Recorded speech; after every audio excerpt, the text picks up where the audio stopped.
Nodaya, he is our leader. He is our leader. He is our general secretary. He has all rights to advise us. If anything is wrong, things come in the national arena, he is a duty. If we are doing anything, if he feels that he has every right to advise us. There is nothing wrong in advising a political party. It is a national party. We look at a national perspective.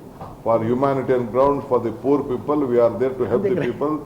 They have guided us in various aspects. Today also they will guide. Tomorrow also they will guide. There is nothing there. They are not interfering in our administration.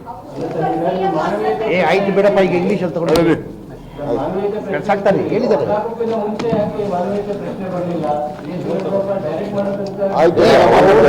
ಮಾಡಿದ್ರಲ್ಲ ರೀ ಅವ್ರು ನಮ್ಮ ಜೊತೆ ಚರ್ಚೆ ಮಾಡಿದ್ದಾರೆ alternative ಆಗಿ ಅವ್ರಿಗೆ ವ್ಯವಸ್ಥೆ ಮಾಡಿ ಅಂತ ಹೇಳಿದ್ರು ಅಷ್ಟೇ ನಮಗೆ ಡೈರೆಕ್ಷನ್ ಕೊಟ್ಟಿಲ್ಲ ಅಥವಾ ಅವರು ಹಿಂಗೆ ಮಾಡಬೇಕು ಅಂತ ಹೇಳಿಲ್ಲ ನಮ್ಗೆ ಮಾತು ಕೊಟ್ಟು ಬಂದಿದ್ರು ಆಲ್ಟರ್ನೇಟ್ ಮಾಡ್ತೀವಿ ಅಂತ ಅಷ್ಟೇ ಮಾಡಿದ್ದಾರೆ ಆಲ್ಟರ್ನೇಟಿವ್ ಮಾಡ್ತೀವಿ ಅಂತ ಹೇಳಿದ್ರು ಮಾಡ್ತೀವಿ ಅಷ್ಟೇ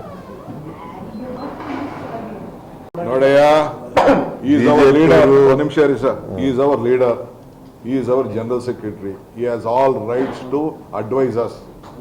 If anything is wrong, things come in the national arena, he is a duty. If we are doing anything, if he feels that he has every right to advise us.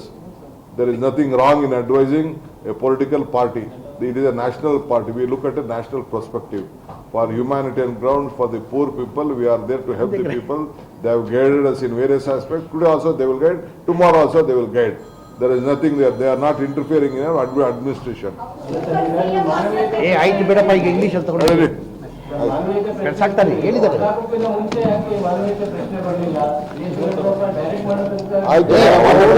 ಮಾಡಿದ್ರಲ್ಲ ರೀ ಅವ್ರು ನಮ್ಮ ಜೊತೆ ಚರ್ಚೆ ಮಾಡಿದ್ದಾರೆ ಆಲ್ಟರ್ನೇಟಿವ್ ಆಗಿ ಅವ್ರಿಗೆ ವ್ಯವಸ್ಥೆ ಮಾಡಿ ಅಂತ ಹೇಳಿದ್ರು ಅಷ್ಟೇ ನಮಗೆ ಡೈರೆಕ್ಷನ್ ಕೊಟ್ಟಿಲ್ಲ ಅಥವಾ ಅವರು ಹಿಂಗೆ ಮಾಡಬೇಕು ಅಂತ ಹೇಳಿಲ್ಲ ನಮ್ಗೆ ಮಾತು ಕೊಟ್ಟು ಬಂದಿದ್ರು ಆಲ್ಟರ್ನೇಟ್ ಮಾಡ್ತೀವಿ ಅಂತ ಅಷ್ಟೇ ಮಾಡಿದ್ದಾರೆ ಆಲ್ಟರ್ನೇಟಿವ್ ಮಾಡ್ತೀವಿ ಅಂತ ಹೇಳಿದ್ರು ಮಾಡ್ತೀವಿ ಅಷ್ಟೇ